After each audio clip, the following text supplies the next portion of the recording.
Welcome to the second episode of Straight Talks on Supply Chain, where we deep dive into the intricate world of logistics and sustainability. I am your host, Sudeshna Dikshit, and today's episode is all about the backbone of responsible business practices, the sustainable supply chain. As ethical business practices have become a greater and more immediate priority for businesses these days, compliance goals and sustainability benchmarks are also becoming now more standardized. Companies now have a much greater responsibility, ability, and obligation to demonstrate corporate social responsibility and also reaching the sustainable goals in their supply chains. In today's episode, we will explore how sustainable logistic and green supply chains are not just best practices but are also a necessity. We will talk to experts who are paving the way for a future where business thrive without compromising the planet. The episode promises a closer look at the customer-centric approaches in this world of supply chain. So, buckle up for an insightful journey into the heart of sustainability in supply chain. Today, we have two amazing guests for the listeners. Our first guest today is known to everybody in the industry here is Nissrine ElQobai. Welcome to the podcast, Nissrine. Nissrine is a supply chain expert with 25 years of experience, known for the cost-effective supply chains and project management within the biggest Middle East groups. She's an expert in network design, and she has designed and managed heavy industry and retail online and offline supply chains by always remaining customer-centric. I hope I did justice with your introduction. Our second guest today, also known to everyone in the infrastructure industry, is Nivesh Chaudhary. Nivesh is an infrastructure professional with over 15 years of management consulting experience across various infrastructure subsectors, with a primary focus on ports and maritime, logistics, shipping, and supply chain. So let's get started to know more about their experience, delve more into their knowledge, and have an insightful episode of Straight Talks on Supply Chain. So, welcome to the podcast, all of you. I hope I have introduced both of you well enough. So, how is it? How have all you been? Thank you. This Friday evening. Perfect way to spend the Friday evening.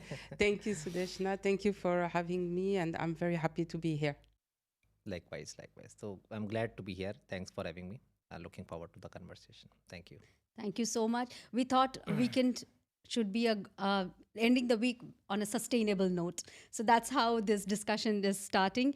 So without wasting much time, let's just straight away get to some serious question. To both of you, since you both have been working in the supply chain industry for such a long time, and I would like to know how have in your career, you have seen the landscape of sustainability develop over the period of time? If I may ask you, Nivesh. Sure. Thanks for this question. Yeah. So what I've seen from my experience, limited experience in this industry, is that now sustainability is not an option anymore. People and companies are taking sustainability in their business practices, in their business plans. So this is something which has become a new normal. The big corporates who were driving the sustainability movement, now this has shifted, or maybe has the other smaller companies have also started getting into it. So ESG, HSG, those things have become a new normal now. And this is something which is very interesting because this will drive the way we will function. Not only big corporates, not only smaller corporates, but also as an individual. Consumers are also more responsive in terms of ordering online, all those things. So I think this has changed a lot in the last few years. And I hope so that it will drive the way the industry will function. Correct. Very true. Coming to you, Nissrine, how do you think it has had an impact on the corporate, if I may ask you specifically? For the sustainable supply chain. Correct. Yeah. So, like I said, Nivesh said, it's not a choice anymore. There's only a one way direction. So, and we've seen, I mean, along the years, especially it started with CSR when before we started to less printing, less wasting paper, less using plastic, etc. So it started with CSR, and then it became now more and more mandatory. So from a supply chain perspective, I always say that supply chain by nature has been always sustainable. In supply chain, from the beginning, there is what we call a circular supply chain or reverse logistics. And so we learned very early how to recycle, how to reuse, how to do. Now, yes, the material was not there. For example, we had too much plastic, or there was no EV in the 90s or something. But at least the thinking for someone in supply chain is how can I, when I drop my goods, how can I collect back, for example? True. So in supply chain, you already have that sense of how can I have a circular economy, or how can I reuse, etc. So now the good news is we have more ways to do it. So that's the good news. We have more ways to do it. Companies are more open to say, okay, you can come and collect. Actually, they're happy, etc., etc. So there is more flexibility and more possibilities to have a sustainable supply chain. And again, you're absolutely right. Today, there is no more excuses.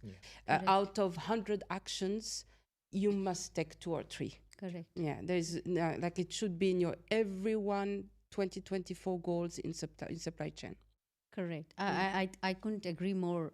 Absolutely. This brings me to the basic learning which we had when we started our career in supply chain. Yeah. That is the 3 R's: reduce, reuse, and recycle. Correct. Exactly. So supply chain has already, I mean, sustainability has been there. It's just that the emphasis is more of it. Very, very, very, very well pointed out. Thank you so much, Nissrine, for this insight. Nivesh, if I may ask you, while we are talking about sustainability in terms of environment, we are talking about governance, we are talking about being socially responsible, but at the same time, it should not be a case that it is a feel good factor. It should be something which is implemented, and on that aspect, I couldn't help but mention about the finance part. We talk about climate finance also, but I'll not delve more into that. That's not our expertise. But from you, I want to learn, rather, our listeners would like to know, how do you think that the balancing can happen? Cost effectiveness along with sustainable practices. Yeah.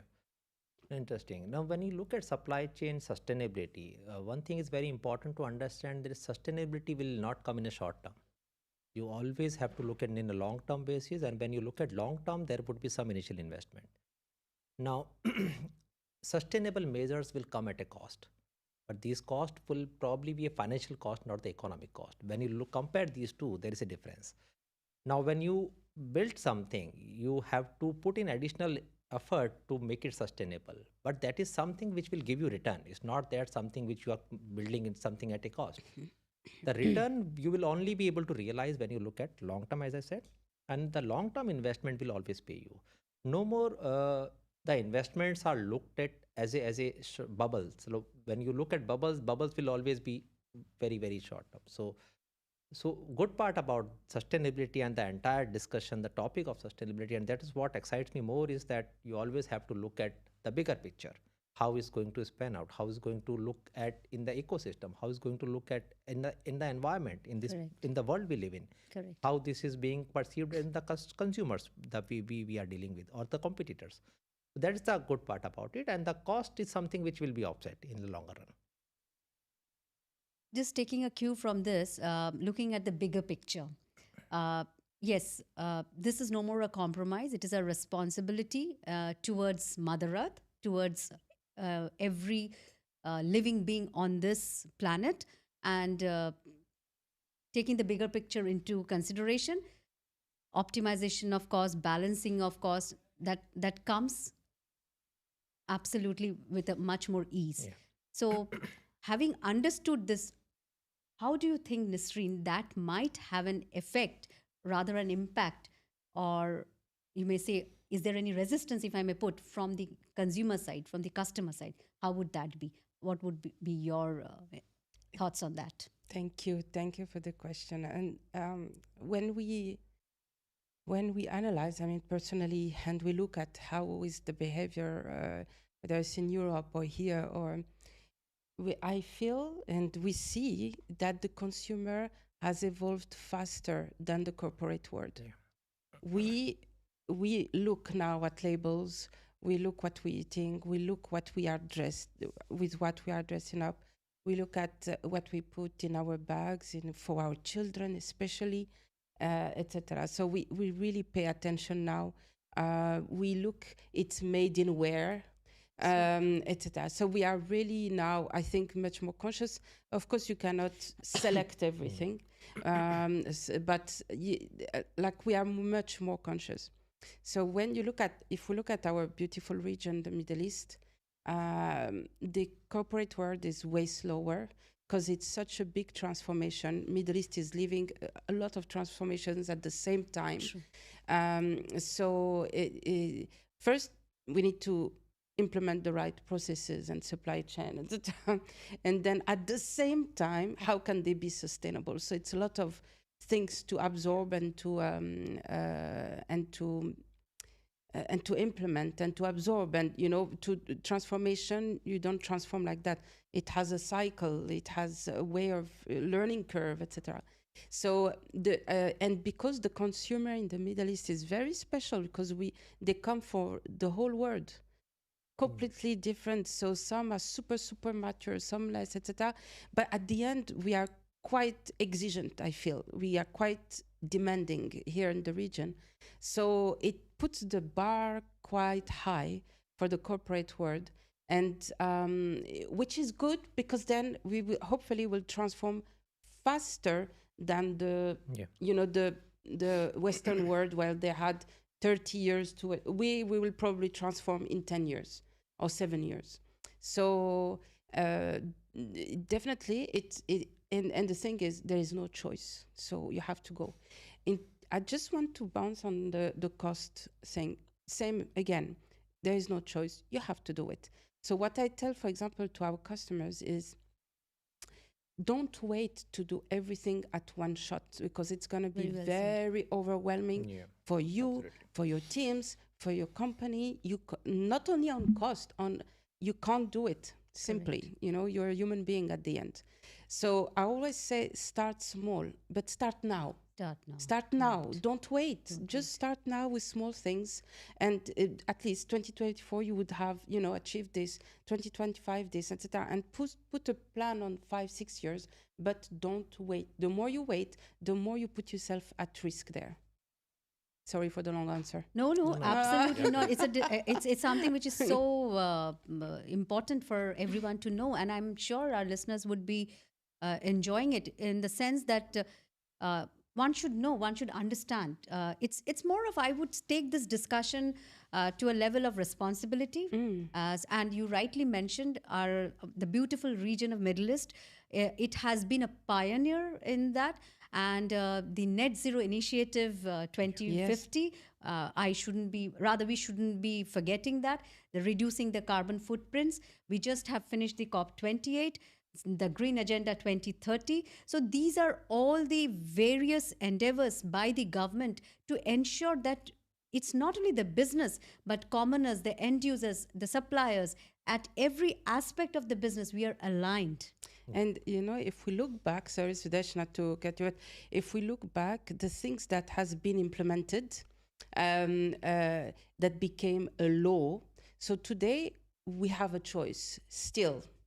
Correct. At one point, there will be zero choice. Yeah. So the earlier the companies change, the better for them, I think. Absolutely. If you go on discussing it, there is no end to it. It's such an important and most precious topic for us. Just quickly on I want to ask Nivesh, how do you think even we talk about Industry 4. So how do we think that Industry 4 has evolved to Industry 5 now? When I say this, it's basically digitalization to and human element. I think we had a very excellent meetup. I just happened to have attended, which also mentioned on that. So, how do you think the technology will foster this element, the No, sustainability? technology is going to be an enabler for ESG. Now, when we look at ESG or sustainability, one thing which a lot of corporates struggle is how to measure sustainability, how to measure the impact of those interventions. Now, this is something which will come from the technology. This is something you would have to have, as Nasreen also mentioned, smaller steps would make big difference. Now, there are a lot of companies who are doing it and doing it at very different scales. I take an example of Ford. Now, Ford is manufacturing around 5 to 6 million car units in a year. Now, if you look at their production, at each and every step, they are trying to do something. I'm not saying, not comparing with them to anyone else. Everyone is trying to do something at their level, but now each and every step in the production, in the processing, in the transportation, you have to have some intervention. You have to have some unique way of doing it. You have to have some measures of sustainability in place, and that is only possible with the efficient use of technology. If we don't you do that, we probably may not be utilizing the entire potential. So that is very, Correct. very critical. So, do you think that,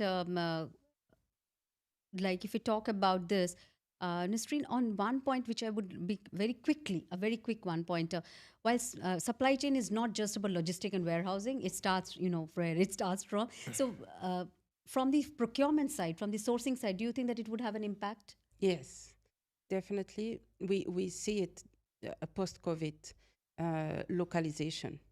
So the consumer first wants to have his product made nearby, locally, and the companies they don't want to depend on freight or transportation, and the cost has been doing zigzags, and now what's happening in the Red Sea. But I think there is a big shift in terms of I wouldn't say it's the end of globalization. I wouldn't say that.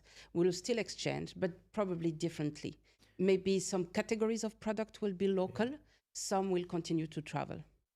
Yeah, just to add to Nesrine's point, in fact, I completely agree with her. And not only the consumer behavior, but also in the way the industry is behaving. From far shoring to near shoring is what Yes, we are also, absolutely. Yes. experiencing. So in lot many terms, yes, that's happening. Yeah, Yes. absolutely.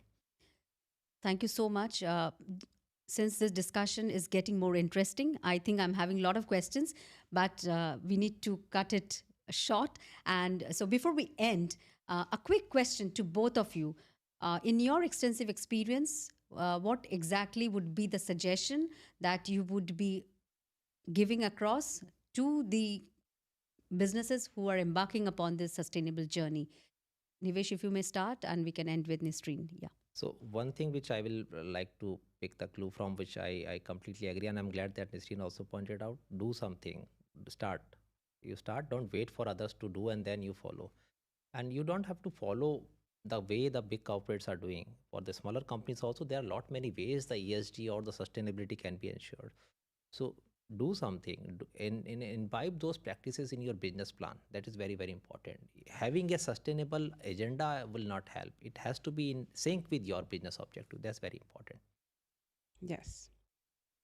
Absolutely, absolutely. Thank you so much. It has been a great discussion, and if we continue, we can discuss more and delve more into it. But I think our listeners have enjoyed this journey and hearing from our distinguished guests here.